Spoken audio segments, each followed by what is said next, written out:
I think so from one of the local churches. I mean, it was okay, but Oh, get that quiet. Somebody's expecting something to happen. You're invited to our regular monthly meeting with the Humanists of West Suburban Chicagoland. We're both a chapter of the American Humanist Association and the Humanist Discussion Group in the Unitarian Church. What's nice about this as our home is that this church is also an affiliate of the American Humanist Association. So what's a humanist? Well, we basically take the point of view that it's a naturalistic philosophy with a scientific point of view and an ethical orientation to do as good as we can for ourselves and others. That's what you're here. Like-minded people. I'm going to ask you to give me your name and email address if I don't have it, but please write your name down. That'll help me take attendance, so to speak. And I've already been told tonight that some people are on the email list and they appreciated the knowledge that we were meeting tonight. So put you on the list too, and you can always delete anything that comes through. I was especially impressed with the President's address at Psalm. And I want to share one sentence out of his speech with you, because I think that having been raised by a humanist mother, he got the bug. He talked in humanist terms about the values that we have and whether we're willing to act on them. Remember, the whole thing about Psalm is the voting rights business. He talked about how this has been a long journey, there's still more to go, and he invited 100 congressmen, 13 senators, and 87 congressmen to go back to Congress and get another 400 and pass the legislation.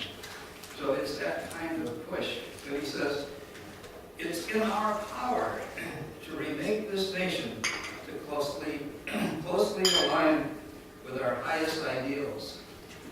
But really, if we're operating on our highest ideals, we're going to be noticed because our emotions are behind our highest ideals. That's what's important to us. You express your high ideals. We have many different ways, but there's a rhetorical question for you. Before we get to our speaker for tonight, we're going to have a few announcements. Carol, you have some. And then Howard will follow. Hi, I'm Carol Critchler. Stephanie Hughes is away tonight, so I'm making a quick announcement about Just Hughes here on the second Friday evening of each month. For March 11th, we're viewing Atomic States of America about activism in response to radiation and pollution in nuclear reactor communities. David Kraft from Nuclear Energy Information Services, NEIS, will be coming from Chicago and joining us for discussion. The program also kicks off a series of programs here at HWSC, including the April 8th Humanist presentation by Dr.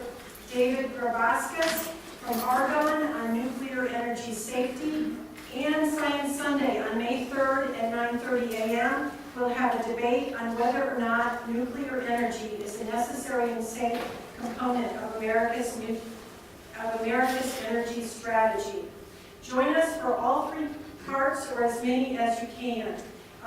For the Science Sunday, David Kraft will also be returning for the debate, and Mike Albro and others from the Humanist group will also be participating in the debate. The programs in discussion also relate to the Unitarian Universalist Advocacy Network and other groups that are part of the Illinois Clean Energy Jobs Campaign, lobbying for a strong Illinois EPA state plan to comply with federal carbon dioxide limits. Come learn more and contribute to the discussion. These joint programs are a collaboration based on the initial idea from Scott Thompson. Thank you. Carol, It's Friday. Friday the 13th? Friday the 13th. Oh, sorry, I said 11th. I'm sorry. Today's the 11th. Friday the 13th. Good day for humanists.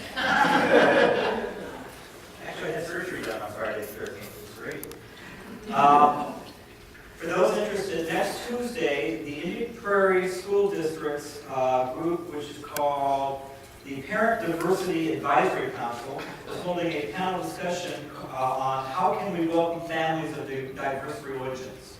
They've asked me to be the only non-theist on the board on the panel discussion. So if anybody is interested in coming, please attend, and I could use all the support I can get, because I could probably get beat up fairly easily by all these people. They haven't made it. Well, no. I know I can hold my own, but it still would help to have a few more non-theists in the audience. Where is it? It's at the Indian Prairie School District Krause Educational Center. And anybody who thinks they can attend, I've got the address here, I can give it to you later on. What time? Starts from 7 o'clock, goes to 9 o'clock. I'll be there or be square. I appreciate it. I used to belong to that. Oh. We have another month for you to give us your nominations for people to be on the board of this chapter. Our May meeting, we vote on the people who volunteer or are nominated by a friend. No, you left. Okay. Let us know if you're interested in working on the board. There's 7 of us currently. Maybe 7 of those are going to stay right on the board and you won't have to do a thing. But on the other hand, maybe there'll be room. We'll find out. Yes? Will you make an announcement of the topic for May through the Humanist group? Permaculture? Ivan, yeah, April. April is our non-speaker, and in May we're having the speakers about permaculture. And I can't remember the name of the group. Resiliency Institute. Come. Thank you. Let's see. We have coffee and cookies and donuts in the back. It's up to you to eat them and drink them, or we have to take them home. So help yourself as you find the need. We will start really quickly here with our meeting, but we'll try to end it at 9 o'clock. So if we continue with informal conversation, and we'll have plenty of time during the 15 minutes for questions and answers. Science Sunday. We don't want to talk about Science Sunday? Always. Third Sundays? First and third. First also? Yeah. Why not? You want to come up here and do it? Oh, yeah, so I can look people in the eye. Challenge them to come there about science. So we have 2 regular meetings a month where the agenda is science. Topics range from the cleanliness of local aquifers to food safety to this coming Sunday at 9:30 a.m. I'll be talking about particle physics. And my particular talk is part of a series. This year we're covering largely topics from physics. And next year we'll be talking about biology and some of the other what are called soft sciences, economics, etc. So particle physics this Saturday, or this Sunday at 9:30. The feedback I've gotten from people who have attended so far is that it's accessible to the general audience, but still potentially informative. So you're all welcome. A little history. Oh, yes. Very quickly, I'm the treasurer of this group, and I brought t-shirts. If you have major membership and have not yet received your t-shirt, which looks like that, there's a model. And I brought us a whole selection of different sizes because we run out of especially in large sizes. So I didn't have them with me. If you have not received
developing history came a group of people known as Friends of Religious Humanism, whose name eventually was changed to the Humanists, that's Humanist.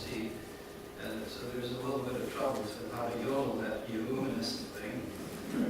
And the name's been changed again in this year to Unitarian Universalist Humanist Association. The president of that group is here tonight. He's going to be our speaker. Delightful fellow. We just had dinner with him, and he's going to talk to you about all of these things. And his name is Dr. John.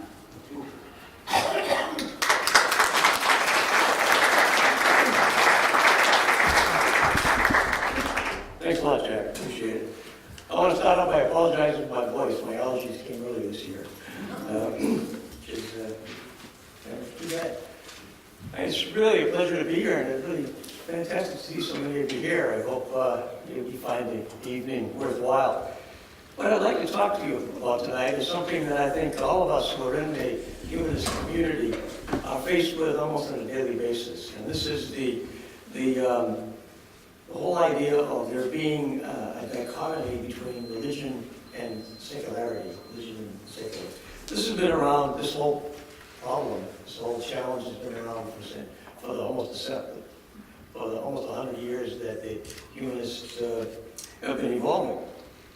But I think the advent of the new atheists, Dawkins, Dennett, Harris, and Hutchins, and a lot of other people, who really are coming out with a strong form of atheism that partly defines itself by being opposed to religion. And really they're defining religion as those who believe in a higher power or a supernatural being. And they position themselves in a very real way against religion. Not just so that they're atheists, not in the sense of being atheist without God, but being against religion. And those who take that position, and in a way, in a partial way, there are times when we all take that position, I think, but not all the time. But those who take that position call themselves secular, in opposition to those who call themselves religious. And this is where I think this false dichotomy lies. That starting out with framing the whole conversation in terms of secular versus religious is the wrong place to start, and it's counterproductive. Reality is a lot more messy than that. Hope this works. There we go. And what we're going to be doing is plunging into the treacherous sea of words.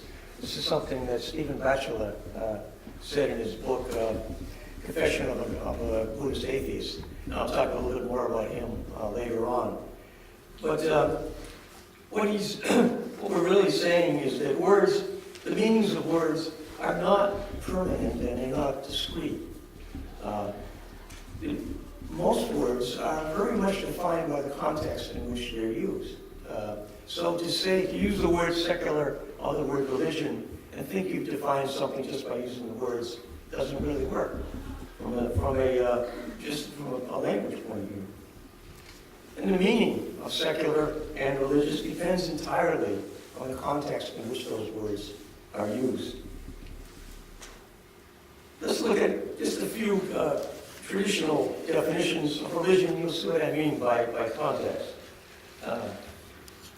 Religion is derived, the etymology, from religio, the Latin religio, which some have translated to mean to bind together or to bind back or reconnect. And some say it's connected with God, some say it's connection with each other. And again, depending on how you define the religious experience. But let's take a look at some of these. As I said, the new atheists, and this is just one way of saying it, the belief in and worship of the superhuman controlling power, which people call God. One of the interesting things I think that happens in our country is that we think that our particular perspective is the only one, and that the God that we tend to all talk about tends to be the God of the Abrahamic religions. When a lot of Eastern religions, for example, Buddhism, Buddha didn't even have a word for God. So that there are some parochialism involved in this as well. But there we go. Sociologist and anthropologist Edward Bernard Taylor said belief in spiritual beings. Here's that word spiritual, which is another word that gets bandied about in secular and religious circles. Clifford Geertz, who's still alive, I think he was 100 years old or something like that, he's a sociologist. He said there's a system of symbols which acts to establish powerful and persuasive moods, clothed in such an aura of factuality that the moods and motivations seem uniquely realistic. So this whole idea of the symbols and reading into symbols, which is something we do very well.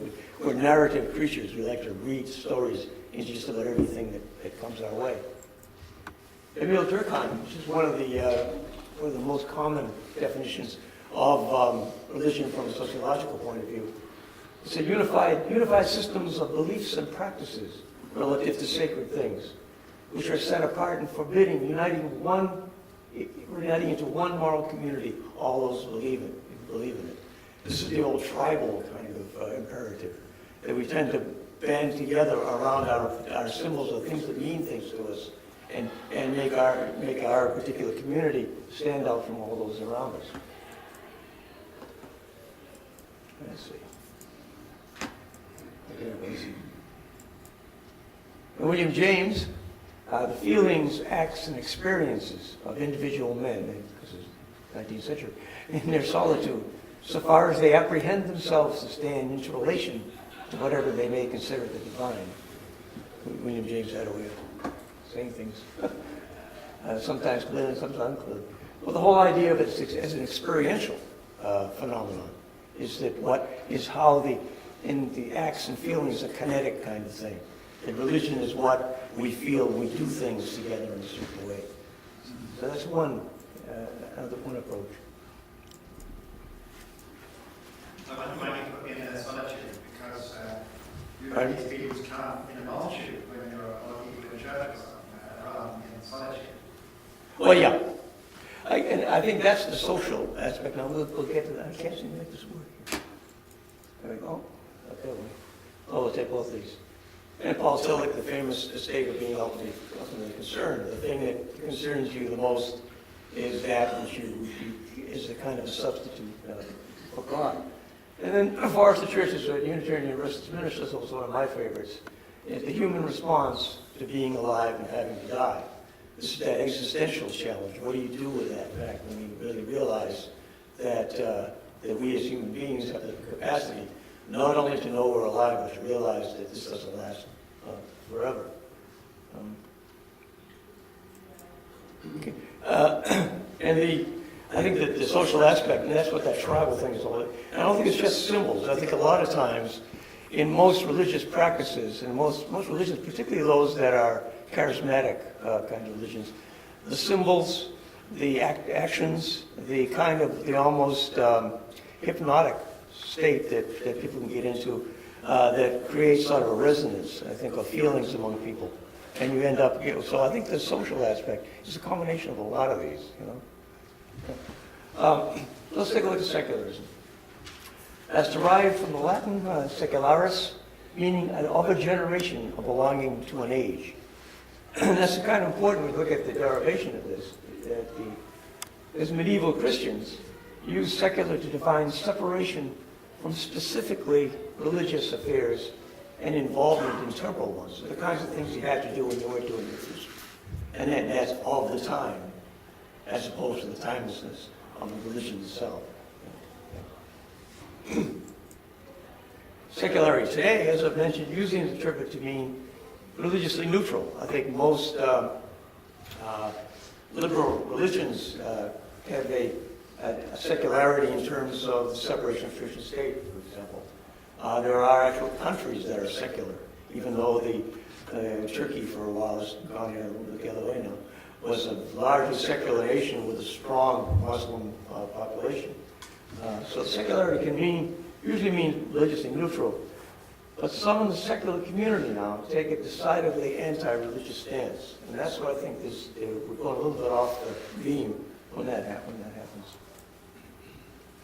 I just mentioned that already. So let's look at some of the major trends in the secular religious dynamic since the advent of the new atheist and the strong atheism that has been promulgated. By the way, I think the new atheism isn't all that different from the old atheism. It's just that it's happening now instead of back when Bertrand Russell was saying pretty much about the same thing 100 years ago. But it has created, I think, there is a new dynamic that's happened since the advent of that. The last 15 years, it's seen a lot of new. One, of course, is the rise of the nuns. I'll talk about each of these as those who have no religious affiliation. I'm sure we've all heard about that. I'll talk a little more about that later. The second is the increasing recognition of the need for community among the secularists. There's a wide movement now among people who are not religious, people who are humanists and atheists and agnostics, who want to have a communitarian experience. They want to have religion without the religion. And then the third major trend.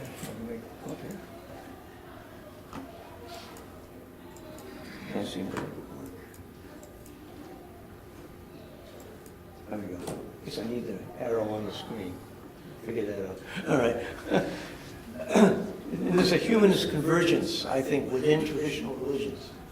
Is what I really think is happening is that we're.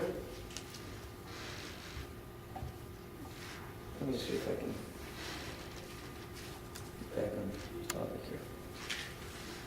So I think that the real philosophical difference, I meant to mention this before this slide, let me do it now, between secular and religious perspective is philosophical, not theistic, not a belief thing. What we're really saying, I was with a bunch of leaders of secular organizations in the Secular Leadership Summit a couple of years ago, where they were, and I'll talk a little about that later as well. And we were saying, what is it? We all come from different backgrounds, we all have different perspectives in this. What is it that holds us all together? And finally we decided that we all really felt strongly that there'll always be something more, but there's never been something else. So the real difference is whether or not you look at our existence as being part of the only reality, or whether you think there's something else outside of that reality that has something to do with it, and in strong theistic religions actually has a way of moving among us now. So someone who says, so in essence, we really are monists. We believe we're part of one reality, one universe. When there are other people who are dualists, and they're not all very religious. Some of them are New Age type people who believe in crystals and stuff like that. That's just something else, you know. So it's the if we kind of frame the whole question that way, those of us who believe in one reality and those who believe in something else. It's a lot different than saying, do you believe in God and I don't? You know. For example, someone who says God is all of nature, of the ground of all being, is philosophically on the new atheist side of the equation, not on the dualistic religious side of the equation. So it makes you rethink a little bit and get a little bit, I find myself getting a little bit more tolerant of some wild ideas about God when the person is defining something in reality as being God. I mean, I don't like that. I think it gives a dualistic veneer to a monistic kind of thing, but some people need that. Some people want to say, this is my God. The universe is my God. That kind of. So anyway, so let's get back to the trends in secular religious dynamic. Still doesn't work. Okay. This is the curve that has become very popular now. This is from American Grace, right out of the book, but it's originally based on several surveys. But since the really the mid '80s, the people. Can you talk into the mic? Oh, sorry. All right, thanks. Since the mid '80s, there's been a larger and larger, growing number of people who have either left traditional religions or never adopted them in the first place. So that now, particularly among young people, this is very much a generational phenomenon. More than 30% of people under 30 fit into this non category, no religious affiliation. That's a huge and growing trend. In other words, our society is not static, it's really dynamic. And the technological... I can't read your... Oh, I'm sorry. The blue is no religious preference, those are the nuns. And I'm actually colorblind, so I'm not sure that's orange or yellow. Is evangelical Protestant. That's the dynamic change. And then the technological explosion, the ability to communicate things really quickly with one another, is actually accelerating this kind of change. And these three major trends are providing extraordinary opportunities, I believe, for expanding the humanist component of our society and the humanist perspective. So let's look at them in turn. We've got the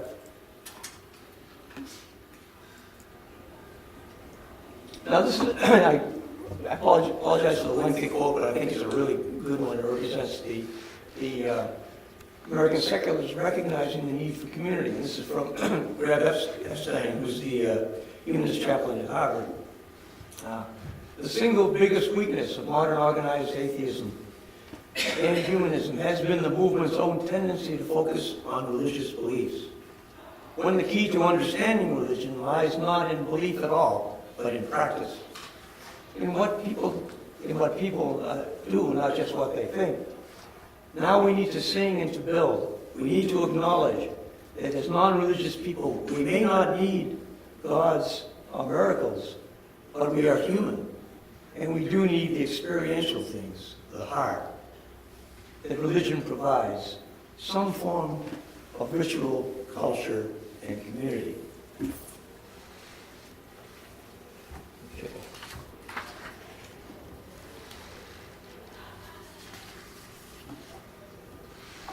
And I think this is one of the most exciting recent developments in American secularism. And I think it really is something that those of us who kind of evolved out of a religious perspective can really find a lot of common ground with many of our secular folks as well. Okay.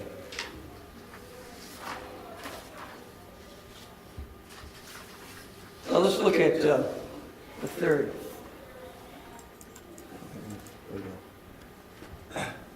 The third trend, the humanist convergence among major religions. I think this is a very important emerging development that not too many people have noticed. And I'll just give you some examples of this. From Judaism, let's take the Society for Humanistic Judaism that is really a very much parallel organization to the Unitarian Universalist Humanist Association of the Jewish humanists. I've always told them I'm jealous because they actually have a culture that they can refer to, and I think they have a lot of strength because of that. And here's something from the push of the philosophy that's espoused by the SHJ. This is from their website. Theistic religions assert that the ultimate source of wisdom and of the power of the solution to human problems is found outside of people, in the supernatural realm. Humanistic philosophy affirms that knowledge and power come from people and from the nature in which they live. Judaism is an ethnic culture. It did not fall from heaven.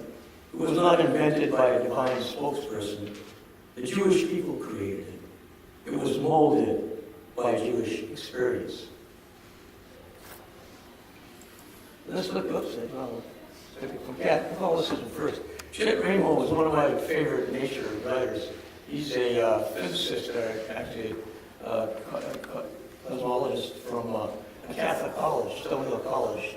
And he writes a lot about nature, and has some very good essays and very moving about nature. And he talked about walking in the woods near Stonehill. And I grew up in Brockton, Massachusetts, and my house is 2 miles from that same woods. So when I was a kid, I used to walk to the same woods that he talked about. But here's what he says. He says he's only recently retired from his position as a professor at Stonehill Catholic College. It's actually a Jesuit institution. And he's talked about kind of his conversion from a dogmatic Catholicism of his early years into his growing commitment to a kind of humanistic religious naturalism. This is what he says in his book, When God Is Gone, Everything is Holy. The divinity of the conventional theist is not so much seen through a glass darkly as in a mirror brightly. And what could be more natural? What metaphor is closer at hand than our own self-awareness? Pre-scientific people invested every tree, brook, and celestial body with personhood.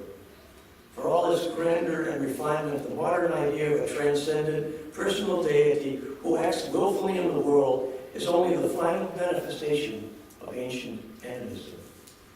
For the religious agnostic, this is the ultimate idolatry. And from Buddhism, we have Stephen Batchelor again. In his book, Confession of a Buddhist Atheist, he points out that Buddha was not a theist, nor was he an anti-theist. The word God was simply not part of his vocabulary. Batchelor is championing a new westernized version of Buddhism that has jettisoned all of the supernatural accoutrements. For example, he observes the practice of mindfulness aims for a still and lucid engagement with the open field of contingent events in which one's life is embedded. For him, Buddhism is a religion of engagement, not belief. So, actually, next week I'm actually going to go to this conference. He's talking upstate New York about recovering the Dharma for a secular age, which is exactly what he's talking about.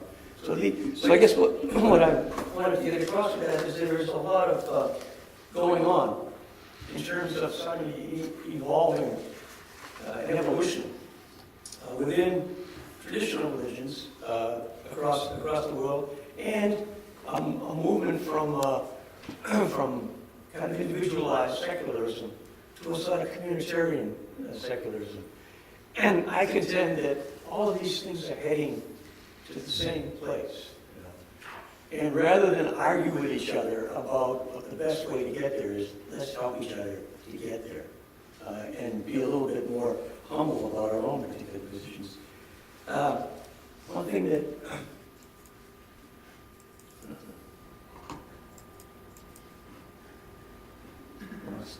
there we go. Oops.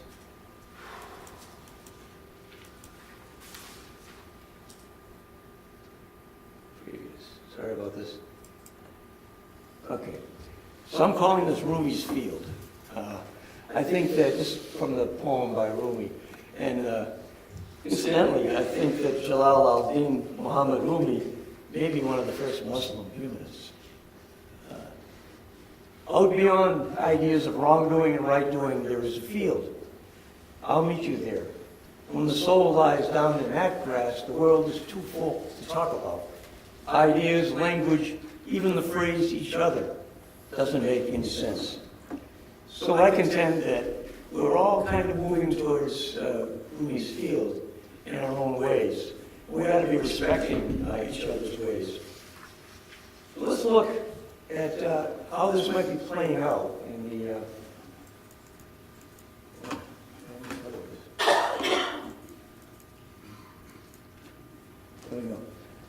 let's look at what I see as a secular religious landscape. We have the second, this is not to scale, by the way. This is just schematic. So before anybody jumps in and says, there aren't that many secular. This is just to kind of illustrate some things, all right? What we have here, see if I can point what use the pointer to make it, I can't seem to find it. Anyway, I'll just explain it.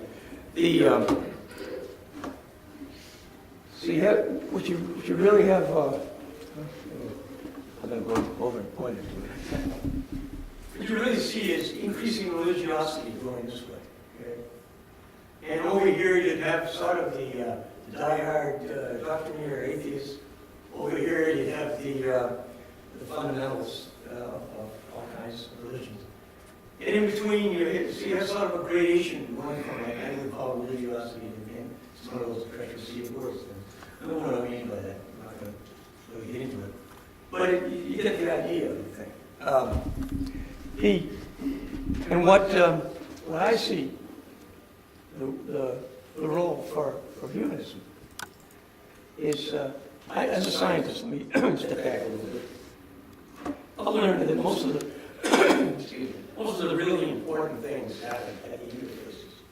All the really interesting developments, all the interesting changes, all of the evolutionary processes happen at the interface.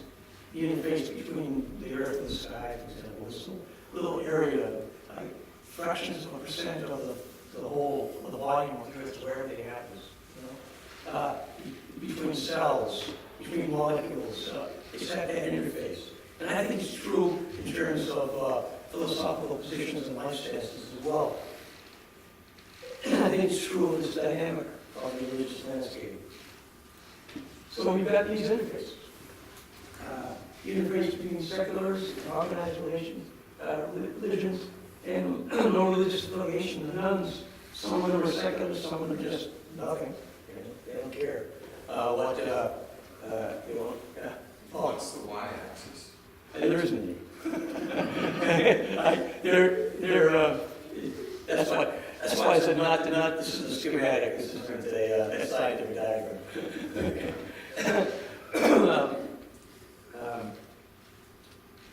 I mean, you could twist it around and make it mean something, but I just wanted to illustrate the interface aspect. So if you, what I think all of what we see people happening, what we see happening is seculars moving towards organized religions, people from organized religions moving towards no religious affiliation, maybe becoming convinced about some humanism and atheism and coming into secular. So there's kind of a dynamic going on here. And I think expanding this overlap area in the middle is what we're really all about. That's where rationality and compassion and community reside. Yeah. So you say that you believe that there's a trend for organized religions to move towards a secular? No.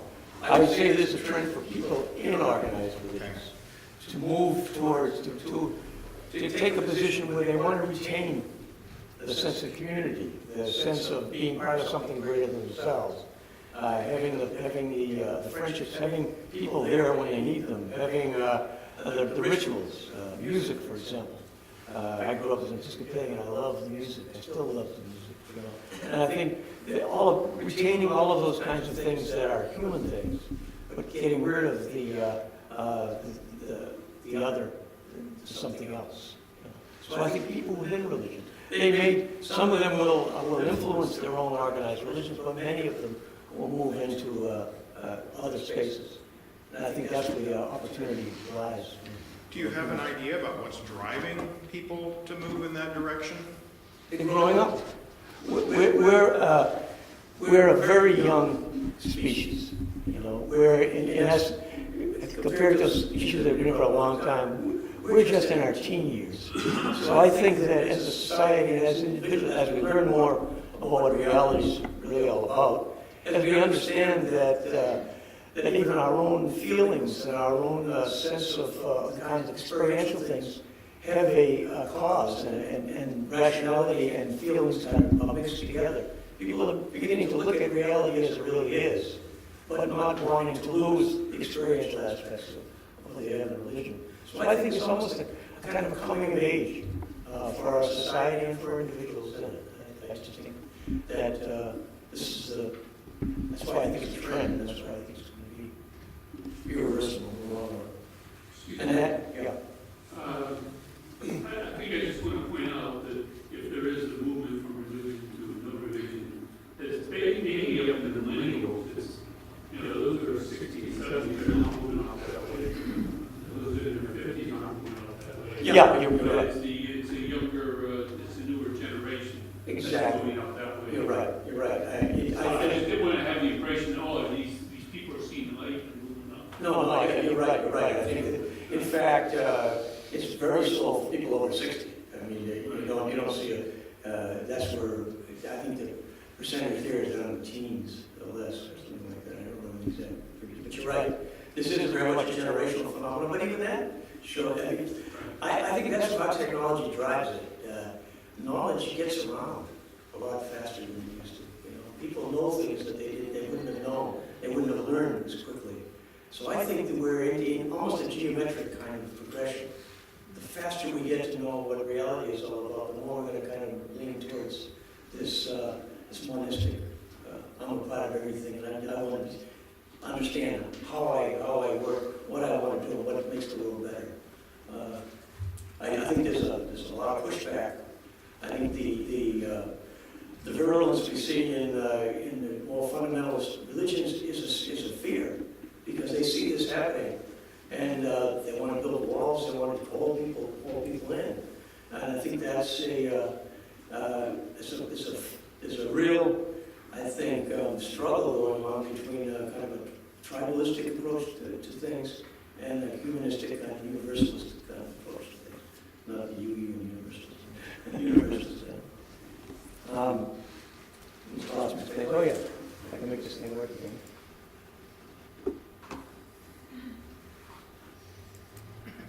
Okay, so let's talk about religious humanism, and here we go again. Is humanism religious? Is humanism not religious? It is my personal take on this.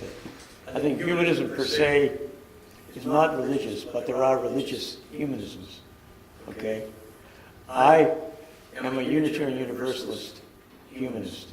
Unitarian Universalism is a religion, so I'm a religious humanist.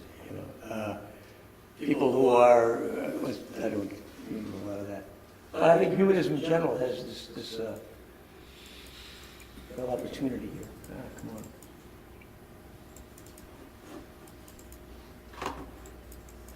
Here we go. So, in the main places that it operates is, there we go. Is in these two interfaces. The interfaces between the no-religious affiliation and the secularists. There's a lot going on now between secular and non-secular organizations.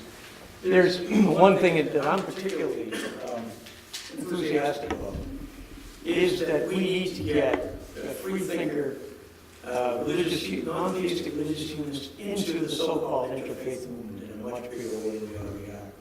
Because I think that the world's problems, a compassion of somebody who looks at the reasons behind things and has a problem-solving perspective and still a love of a fellow human being, has a much better chance of making the world better than somebody who's dependent on something else, on some guy in the sky or something like that. So I think that if we don't get involved in social justice a lot more, for example, a lot more than we have been, we don't get involved in global climate change much more than we have been, then I think that we're not really fulfilling what I think is the gift that we have, and the gift that we're giving ourselves, the ability to see things, to be humble enough to realize we may be wrong, and to realize that we have not only the freedom to be, that not having theological baggage, but a huge responsibility, because nobody is going to do it but us. And nobody knows that better than we do. So why the hell are we doing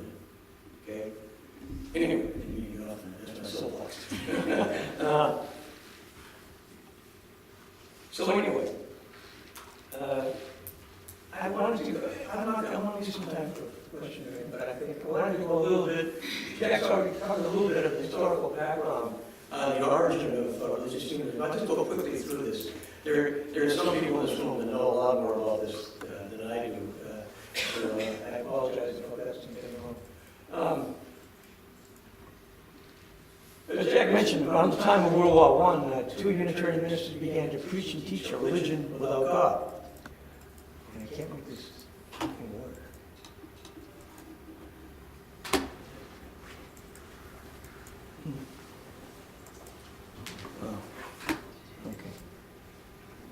Curtis Reese called it a religion of democracy.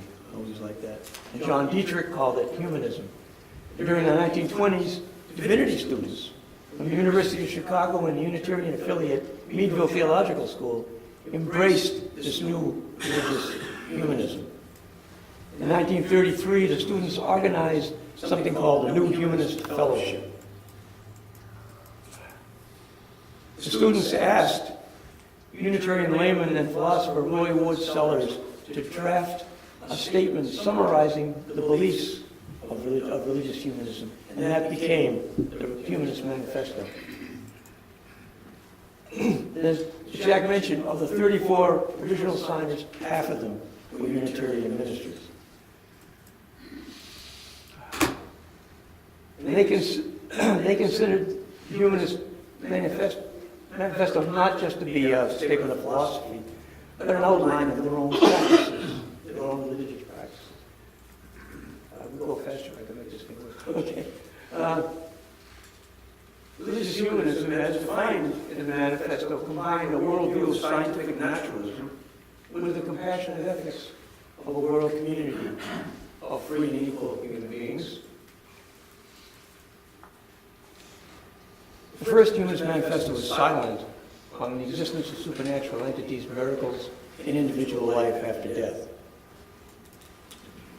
Humanist Manifesto 2 was signed in 1973, which attempted to correct some of the flaws in the first Humanist Manifesto, and the scientific method was more firmly reaffirmed and urged the fusing of reason and compassion, trying to get beyond this kind of one-dimensional perception that people had of humanists and atheists.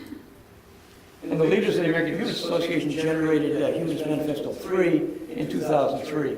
It reaffirmed, extended, and clarified humanist principles without a religious perspective at all, and it's made no mention of religious expression. Let's talk a little bit about the Unitarian Universalist Association. You got to get the commercial. It did start really back in the 60s, but I'll just take some of the recent history. Just for this century.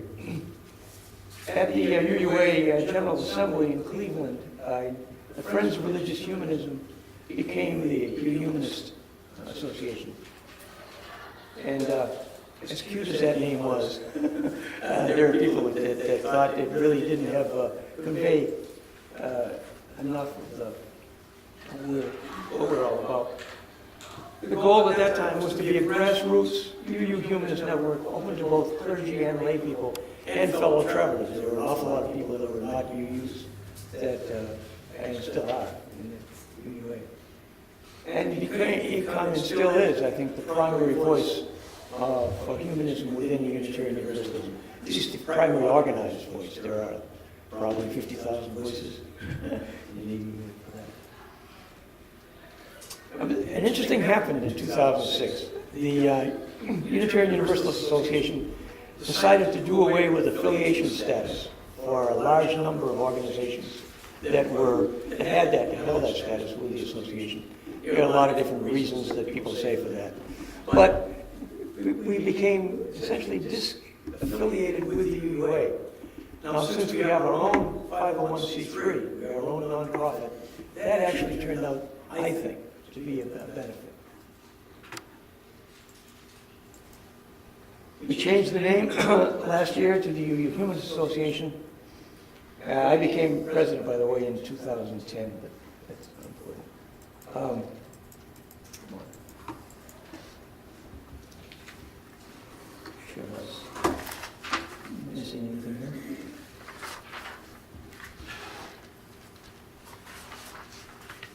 Okay.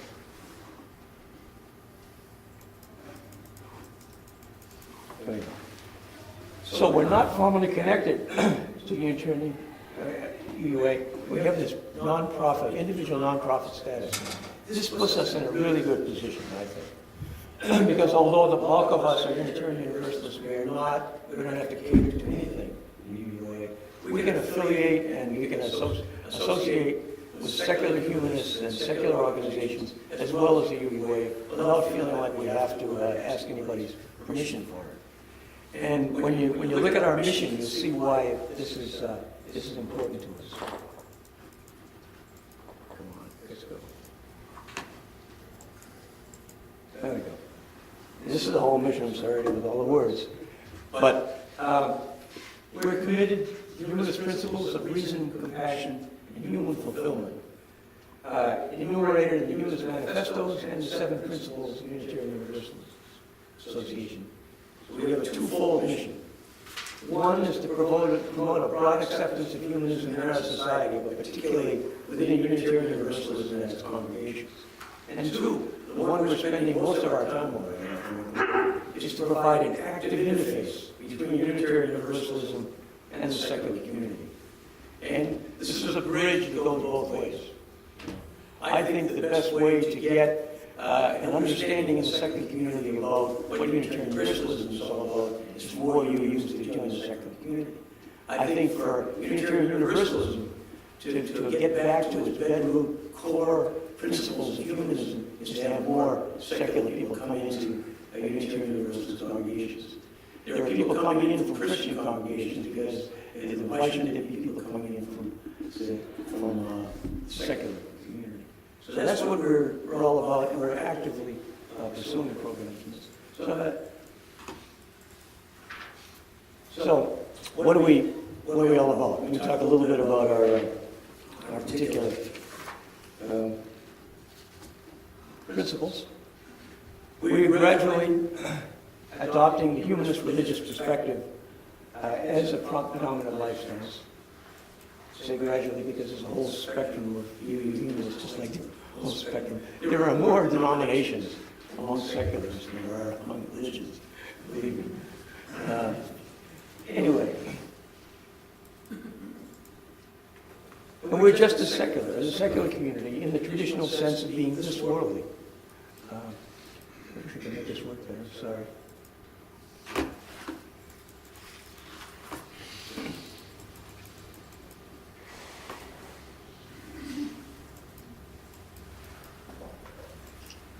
There we go. And the great majority of us are functional atheists. And I call them the Laplacian variety. Most of you know why I say this, but just remember the story about Napoleon Bonaparte and Pierre Simon Laplace. Bonaparte once asked, my visual aids is screwing up my story here. Here we go. Napoleon said, "You have written this large book on the system of the universe, and you never even mentioned the creator." And Laplace says, "I had no need for that hypothesis." And what I think that's where a lot of us come from. I've heard it said that we're not atheists, we're not agnostics, we're apatheists. We just don't have to worry. We're not apathetic about anything else, but that's I think it was, who said that first? Oh, come on. All right. So back to this list, I think. We speak with a secular voice in interfaith settings. That's what I was talking about before. We have an opportunity to be really good, I should say, moderators of debates in interfaith settings. And we generally prefer a weekly meeting, congregational, interactive, intergenerational, social activist, community style. And this is important because I think that a lot of people have this kind of straw person idea of a humanist as somebody who lives in his or her head and really doesn't have compassion or doesn't have lots of feelings. And I think that what we've learned is that emotions are a complement but not a substitute for rational thought. That a rational analysis of the situation followed by compassionate action is probably the best way to go. And I think that's... And we celebrate the fusion of reason and compassion in the shared experience of being alive. It's kind of what we're about. Let me see. Yeah, I just want to minute here so you can ask some questions. I wonder if I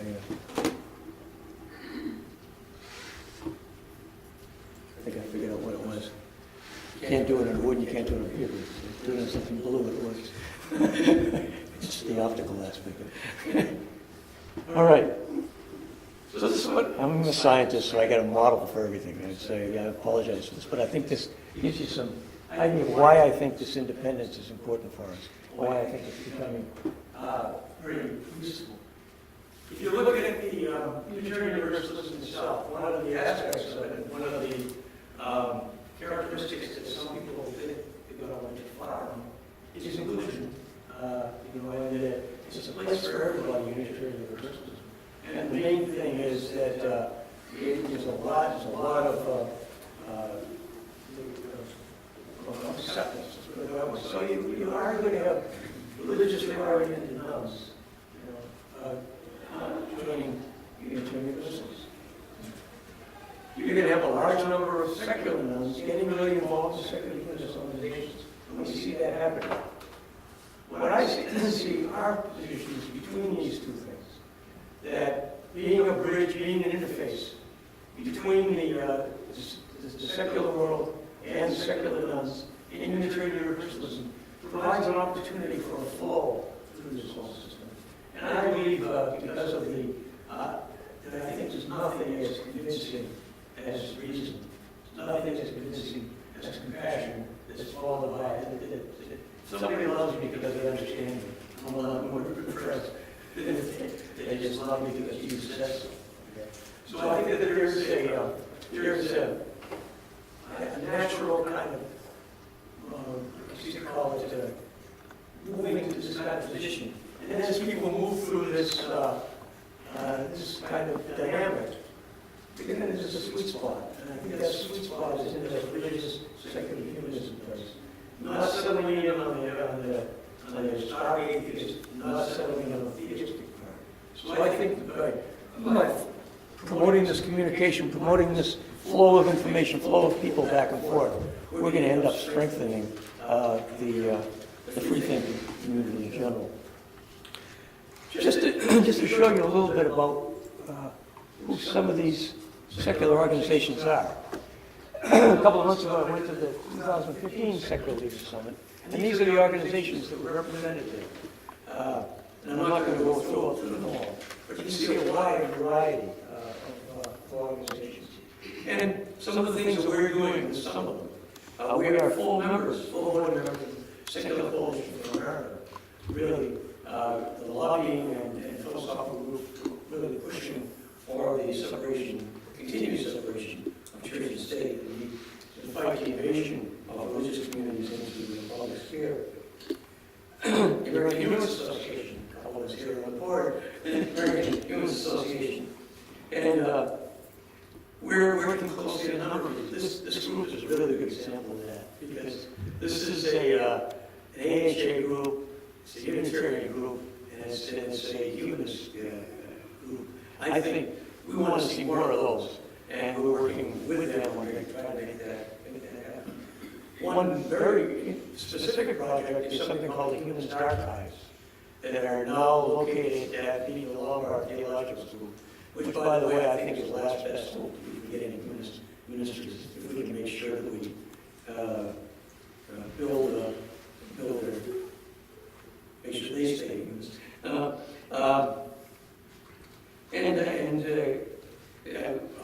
The AHA has donated a lot of papers that have been cataloged and are now in the Humanist Archives at the Lombard. So we're working on those kinds of things. Other stuff I really don't hear.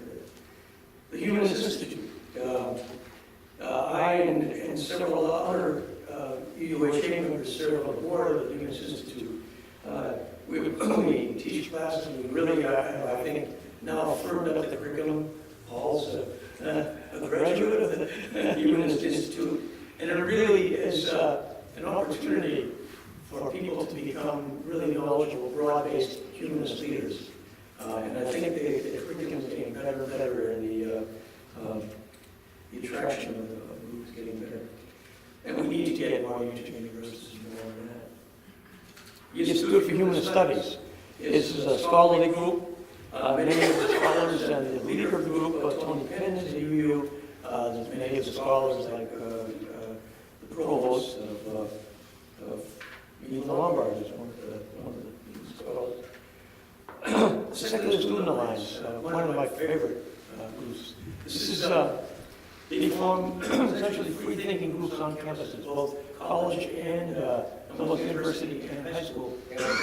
What we're working with them to do is to try to find local groups for these students to join after they graduate. So to try to get some kind of a way that they don't lose the experience after they go into the cold group.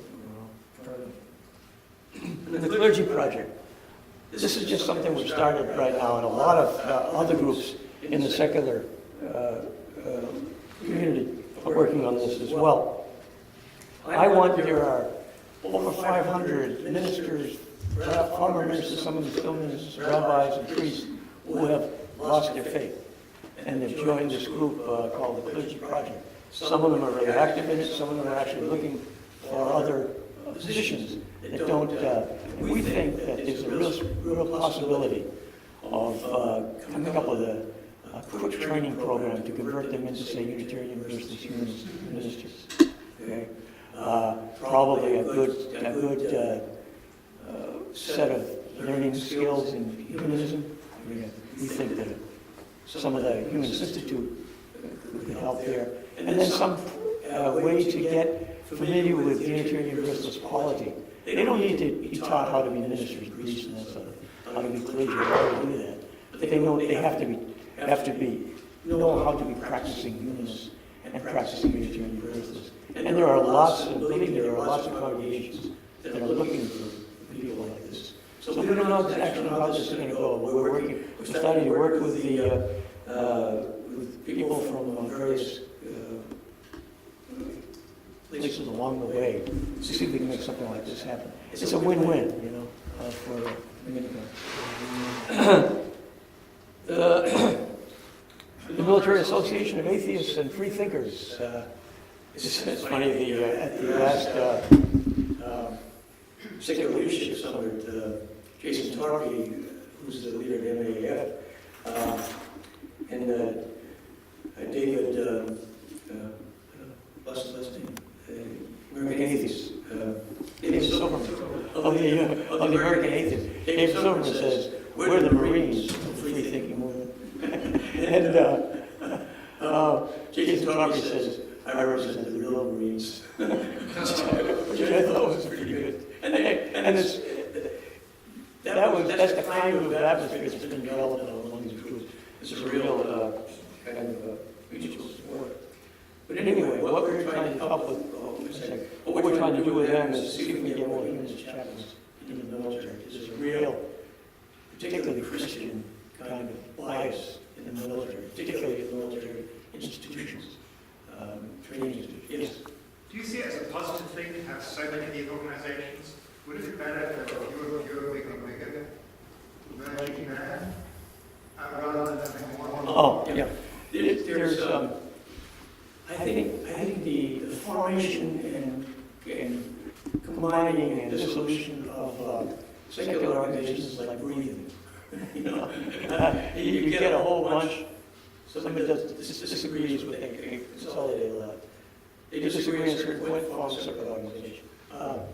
I think we're at a point in another aspect, and then they come back together. So this is sort of, breathing kind of phenomenon.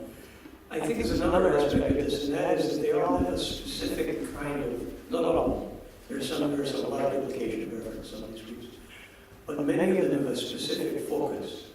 And I think it's very important that they're not big, they're not wealthy, and they're not, they have a lot of resources.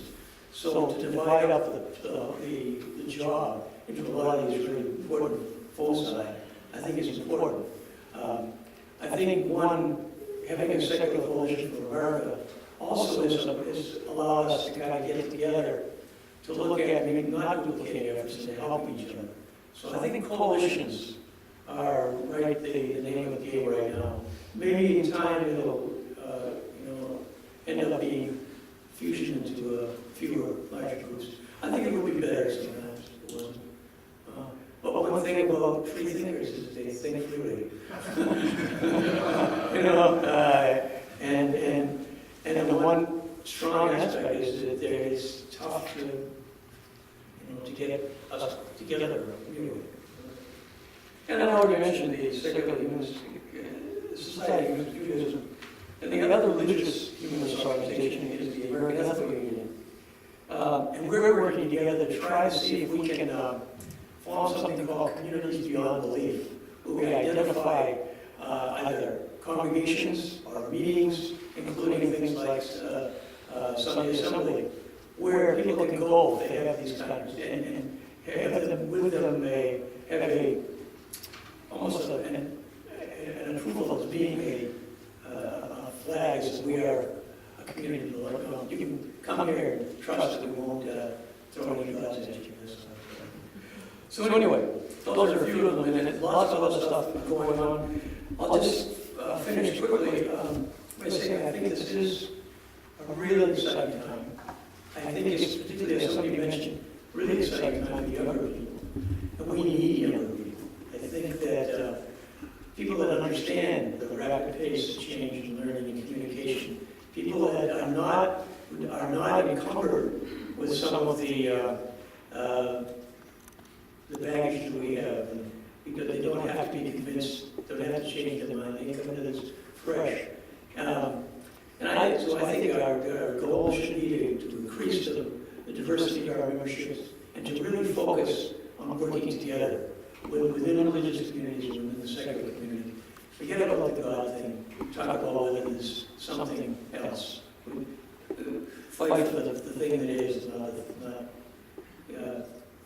focus on something else.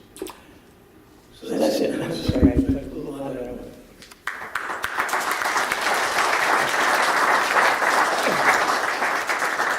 Any questions? Yes. I'm interested in what you had to say in regard to the pulpit, especially the Unitarian pulpit, and the training that the ministers get through the seminaries. You seem to think that there is still a humanist thrust, and frankly, I have found that there has been a sliding perhaps to a more theistic approach, certainly one embracing Jesus and his teachings, and so on. I have also seen very recently that the way that ministers are chosen for the Unitarian pulpits are pretty rigid and pretty well controlled by the denomination. Yeah. Would you like to comment on that? Yes, I would. You're right. I think there is a kind of a subtle shift that's been happening gradually over time. I think one of the main reasons for that is that 75% of the new ministers come from non-UU theological schools. Okay. In addition to that, there is a focus on I think on inclusion that I think is wonderful, you know. And but there needs to be an understanding, I think, of the foundation roots of Universalism. So one of the goals of Eva Lombard, for example, and there's some difference of opinion about Eva Lombard about whether it's humanist or not. I think I've taken courses there of my wife's actually a trustee of Eva Lombard, so I'm very familiar with it. And there's a humanistic way that things are delivered. And one of the courses I took, there were 10 of us in it, and I'm a professional student. My former wife once said that John thinks that when he dies, they're going to give him a test. But anyway, it's infused with humanism. And I think one of the things we have to do is make sure that continues. I think a way to, so one of the goals of Media Lombard is to go from 25% to a third in the next 5 to 6 years, of ministers coming from Media Lombard. So I think that's kind of what we're looking behind. I think a lot of it is going to lie in the the ministers getting behind this. We are adding more ministers to our board and to our activities, because I think that's one of the major roots to that. I think in terms of the rigidity of the process for choosing ministers, yeah, there's a defined process where they've been on search committees before, where they send you candidates. One thing a lot of people don't realize is you don't have to, you can go and find somebody. Exactly, You know, exactly. and I think what we have to do is one of the reasons I'm interested in this clergy project, is come up with a way of matching congregations who really want a strong, non-theistic, humanist perspective, even though they're open to the others. You gotta remember that that's what Unitarian Universalism is, open to different beliefs and open to different, but there's gotta be balance, and there's gotta be rationality to it. Okay? So I think that looking at other ways of matching up congregations with potential ministers is the way to do it, and then looking at methods for trying to do that. It's just a problem, I agree. I think that the way to turn that around is to show them that we're not really catching the wave. If we start seeing lots of young people who have a decidedly free-thinking perspective joining congregations and influencing them, then we're going to start to see ministers turning towards that, congregations turning them by looking for ministers with that perspective. There are, I think, a lot of closet humanist UU ministers. I think they have to be, in a way, all things to all people. I think a lot of them would love to just come out, but I think they're not going to do it unless their congregations want it as well. So in the final analysis, getting humanist ministers, you have to start getting humanist congregations. But you're right, it's a problem. Yeah, well. Is it not the case that there is a huge oversupply of ministerial candidates in the Sorry. I don't know that for sure. I've heard that. I should look into that. I think there are a wide range of candidates. I don't think there's an oversupply of really good candidates. Okay.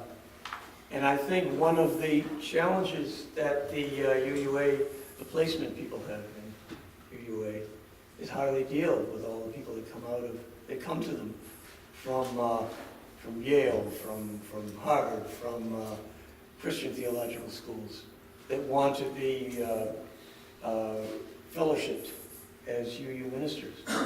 And I think if they had other alternatives, I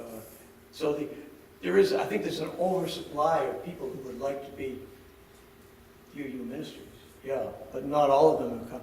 There's certainly not an oversupply of those who come from UU theological schools. Let's put it that way. And I'm not part of that process, so I really shouldn't say much more about it. I should look into that. I think I will, just to see what the real dynamics are of the supply and demand situation. I don't think I understand that well enough, and I should. Yeah. I was intrigued by your comments about coalitions and interfaith coalitions as a good interface work, boundary spanning work. And for example, I do a lot of work with interfaith mental health coalitions around the country where Unitarian Universalists and people of all faiths are working together on making hospitable environments for persons with mental and emotional problems. Right. And it's interesting to me that the evangelical fundamentalist community has come to grips with science in the field of mental health because of high-profile suicides of some of their children, some of their faith leaders, and faith alone is not enough. And sort of reaching out to science and the secular rational. And so I think there's opportunities like that in a lot of different foci for different interfaith coalitions that can bring together the secular and the religious. And you don't have to compromise principles on that at all. You're right. But, you said religious humanism, and it's religious humanist, you're a religious humanist because you're and you're a humanist. That's my perspective, that's my way. Would you call humanism, how would humanism fit in a faith, in an interfaith? Do you consider humanism sort of loosely a faith that could fit in a faith coalition, interfaith coalition, or how does spirituality and faith, Okay, meanings of so those words when you resonate? threw in that to change my definition of faith. I think that humanism has a faith in the human perspective, in humanity itself, in reason, in compassion, and in essence, from the experience of being human. And we look at the scientific perspective is really important in this. So I think what we bring to it is a shared, not just a shared goal of accomplishing something, but shared compassion, a shared need to understand what's happening. I think that's the kind of thing we add the most. Is one thing I've found. I've done a lot of things before I got really involved in this humanist thing on social justice and other things in other volunteer things in the Unitarian Universalism. And one thing I discovered that somewhere in Unitarian Universalism, in one of the congregations, is probably one of the 10 best people at just about anything, okay? And most of the time, they'll be humanists. Okay? So I think that there's a real kind of almost a technological expertise kind of perspective that we could bring to a lot of this as well, without having to color it with some kind of religious perspective. Yeah. You use the word faith, and I kind of interpret the word faith to mean belief without evidence. Yeah, the evidence of things unseen, something like that. Like that's the Christian. That's not the way I mean it. I guess what I'm saying is it's not a lot. I'm just saying I'm willing to take a chance, kind of thing. And that all my experience is that when I've done something like this in the past, it's worked. So I think it's going to work again. That's almost the way I use. That's the way I was using faith. Evidence there. Yeah, right. I don't mean that a leap of faith by some kind of belief mechanism. No, that's not what I. See, that's this treacherous sea of words. And once we dive into the spirituality, is the same way. I think a lot of people who say they're spirituality, they're spiritual but not religious, are really not all of them. Some of them are really saying they're religious but not theistic. I don't believe in evolution. I accept evolution. Yeah, exactly. Yeah. Yeah, you kind of highlighted the vocabulary problem, and I perceive that as well. I see rulings from the Supreme Court that talk about religion without clarifying that it's the Christian religion or an atheistic religion. I see supposedly secular leaders and other people in other contexts using the terms faith and religion and belief fairly loosely. And I have a personal concern. I've had this conversation with Jack and other people. I have a personal concern about the diluting of the vocabulary and the further rarefication of these already nebulous concepts. So my personal disposition is to try and avoid those kinds of words and terms that can easily be misconstrued.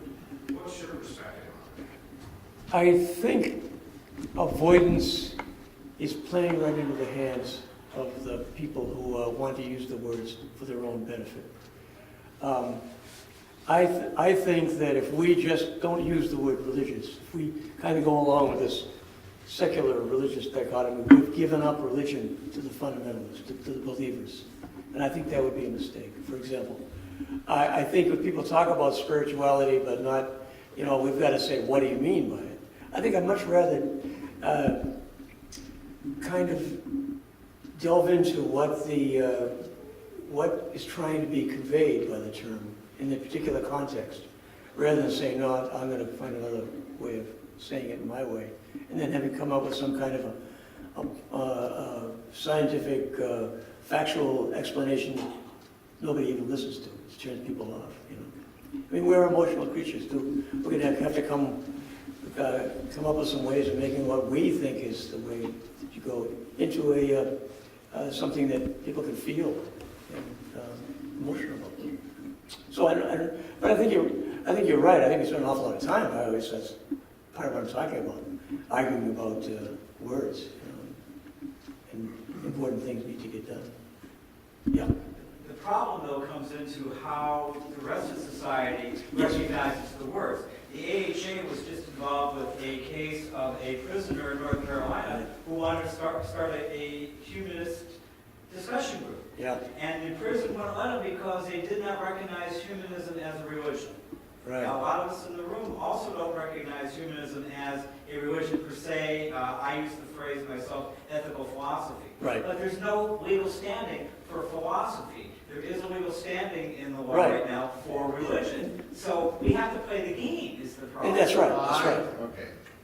That's another important aspect of it, and that's exactly what. So it's a matter of how do we change the thinking of society to allow such things as philosophical organizations to have equal standing. Yeah. And that's I think one of the places we have to work. I agree, and another really good example of is the what do they call it, the housing allowance for clergy. You know, rather than fighting to get rid of the clergy allowance, which would make a lot of ministers really broke, we should be arguing for making an allowance for any volunteer organization that does something for the public good. You know, so I wish I had an answer, but you're right. You're right. There's a kind of an ownership of the language by the religious community, the other kind of religious, that we have to work with. And ownership of the law when it comes to Yeah, that. yeah. You see how easily you yourself fall into that same cadence of vocabulary. Oh, I do. You say the religious community. So- Well, and I said, but when I said it, and by the way, it's defined Right. by others. That's why I added that. Yeah, and there are no words for some of the things. Like you're saying, there's not a good single whammo word for the kind of stuff we do. So humanism has to be defined as a religion in order to pass. No. this test. I think in the specific instance, to try to get it in the context of the law, Yeah. that's what they're doing with that. But only in the context. I mean, that's State protection. you are talking about it both sides of your mouth, but that's But looking at this, I don't see anything that indicates religion, or what I would call religion, I guess. what is that? This is The the Power third. Manifesto. Oh, yeah, right, okay. Right. No, I think it's, we do have to, we get to parallel fights. Yes, I'm sorry. One thing we haven't done tonight is personalized religion. We talk philosophically about religious, secularist, religion, secularism. When you talk with Christians or members of other faiths, Right. and you debate with them, they immediately bring up God. Right. And they assert that, why don't you believe in God? What's going to happen to you? How can you lead a good life without God being in your life? We didn't talk that much about that tonight. Right, I just right. wonder what you meant by the term religious versus secularism. Because you never mentioned God. No, and that's what I'm saying. I'm saying that there are definitions of religion that don't need God, that retain a lot of, that retain the community aspect, retain the ritual, the kind of resonance of being together, Well, if being you in a go to a community. dictionary, the first 4 or 5 definitions involve a relationship between a human and God, or a deity, or a supernatural. Maybe when you get to definition 6, it will say something about a good life or Yeah. something like that. Well, Webster But wasn't God. you gotta go way down to get Yeah, what God is. right. Well, yeah, I agree with it. It's not a popular interpretation, you're right. My daughter took a course in world religions, and she said she's a Unitarian Universalist, and according to all the definitions, UUism was not a religion. Right. How are you trying to bridge a broader racial ethnic diversity? Yeah. I think you see, I think that's a problem for the secular community. Trying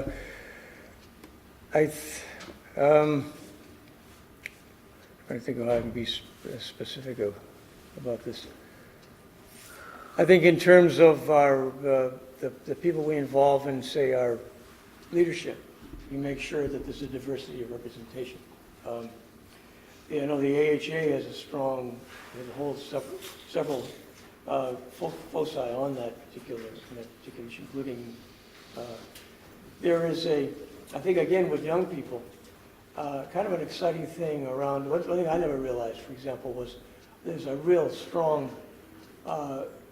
African American humanist core that comes from, say, Tony Pinn says a lot about this, that comes from almost a reaction to the fundamentalism in the black community. And a lot of that's coming from young people. There's a sort of almost a hip hop sort of a response. And as an old white male, I don't know what I can do to help that except just make room for more people like that. They're doing that, and I think that's what we are trying to do. I think Unitarian Universalism has the same problem, so it's a double problem for me. If you got any answers, please let me know, because we'd love to know. Yeah. It's 9 o'clock, so one more question. I promise. You had a definition about religious humanism up there, and you said religious humanism is reason, compassion, and something else, right? Yeah. If you took the word religious out of it and just said humanism, Humanism is well, yeah, you could do that. What do you lose without the religious qualifier? Because just plain humanism is pretty much the same thing.